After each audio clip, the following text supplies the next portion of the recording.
It's in the game. When we think of two grenades of masculinity, we think of two fragrances. Amouage Reflection Man and Marc-Antoine Barrios Ganymede. Imagine these two essentials, jaw-dropping works of masculinity in one bottle. Do us bugging. Let's roll my motherfucking music so we can check out a hybrid of these two masculine grenades and see if it can possibly work together. Doubt it. Sexy motherfucker.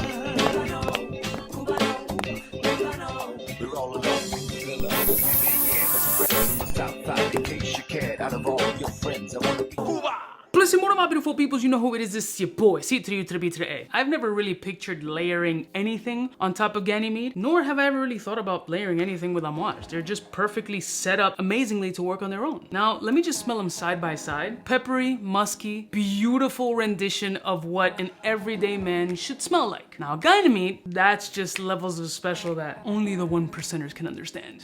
Randall, we're back. I'm rich, bitch. Now let's take into account both of these fragrances side by side quickly. Actually, there could be something there. Like going back and forth, there's something very dry, powdery coming off of both of these fragrances. And it's actually incredible. I mean, this could be a layer on itself. Damn, before I even try this hybrid, I kind of want to layer this weird combination that I never would have thought would work together, but smelling them just nozzle to nozzle might be something there. I'm gonna let that settle for a minute while we check out Dua's version, which is called Cupbearer's Reflection. Now, I didn't look up any notes of the fragrance. All I saw was it was a hybrid of these two fragrances that I absolutely love, so I'm like, why not? I'm gonna go straight on skin. I'm not even gonna bother with the test strip. I just wanna see what type of energy either this layer is going off of or Dua's hybrid is going off of. So let me just start off with, there's a lot going on in this air right now. Okay, wow. All right, there's a lot. Shit. It's a lot, fuck. Okay, let me go to the layering. Ooh, that's beautiful. That's a hell of a layer. Beautifully musky. There's a little bit of a oud funk coming through. Bright, sexy, powdery, musky, that wet concrete kind of vibe is coming through on this layer. That pepperiness of the reflection. That's a really nice layer. All right, let me try Dua's hybrid. Oh, that is different. They do not smell alike at all. That is incredible. Holy shit, I got goosebumps on that one. Ooh, wow, that smells incredible. Let me see. Oh, they're drastically different, but both pretty outstanding, actually. They don't smell like each other. They don't smell like a layer combination. Obviously, it wouldn't be the same, but they're both equally incredible. Like, so the Dua rendition, wow, that's good. That's gonna be the scent of the day. Wow, that's really fucking good. I just wanna keep it light because there's a lot of shit going on in the air right now and I'm choking. All right. On the Dua one, the wet concrete of Ganymede is definitely making its presence known, right? But there's this really subtle pepperiness and powdery musky vibe that's so elegant and very like addictive in its nature. So I'm looking at the notes right now and it's listed as mineral notes, saffron, rosemary, pink pepper, petitgrain, suede, akigala wood, violet leaf, jasmine, neroli, orris root, ylang ylang, immortelle, Italian mandarin, sandalwood, vetiver, cedarwood, patchouli, and Chinese osmanthus.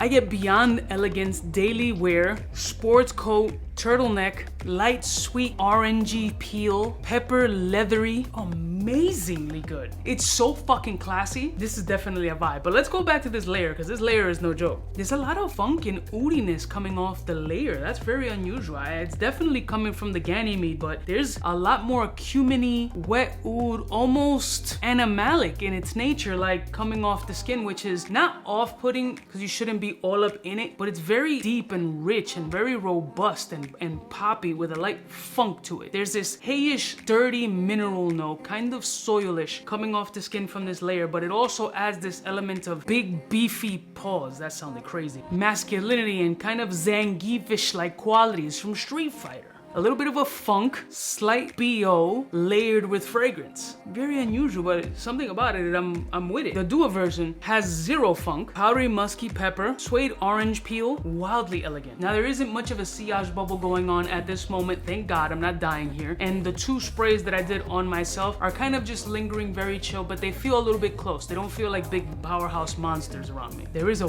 wild level of class in this combination, which makes me curious. Like, I never thought of Ganymede being being paired with anything else. Most fragrances, you just want to keep it in its singular. But with all the interpretations, clones, and all the shit that we're engulfed by lately, like these tribrids and hybrids are really what's gonna end up separating you from everything else. Well, it just adds a little bit of fun to this shit. Like, this is all a big game. This is all fun. This is a hobby with these hybrids, tribrids, clones, or whatever to save you a little bit of dough for you to have a very extensive collection. If you have that OCD Pokemon shit, like I need to collect them all. This is one that's beyond fucking classy. That is wildly good. Very addictive. But so is this pairing, but that funk is the only thing that I know will throw people off. There's people that won't rock with that shit, especially if they're not huge oud fans. That combination is gonna throw them off. They're gonna think it's a little bit too funky and armpitish. But me, on the other hand, I'm kind of digging it. I think they both have a place of their own. They don't smell the same either. If I reverse the layer, let's see, maybe if I start off with, what did I start off with before? Did I start with Ganymede?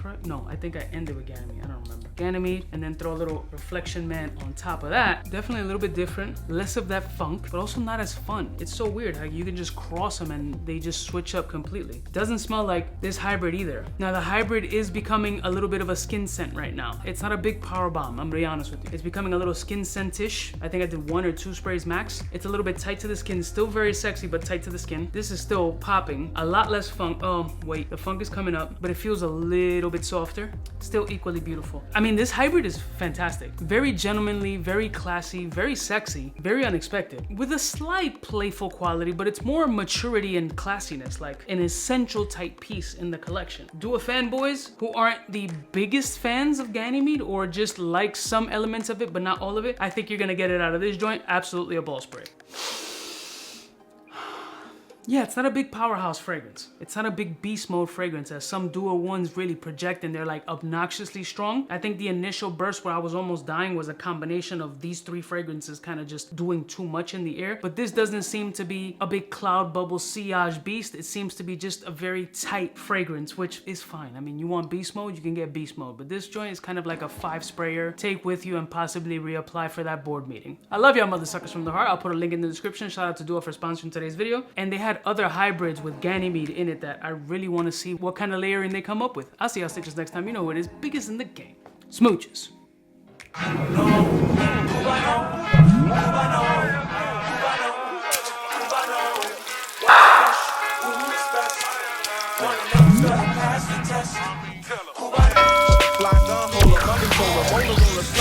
When it's time to call back for the rough, rugged, and raw way, this nigga J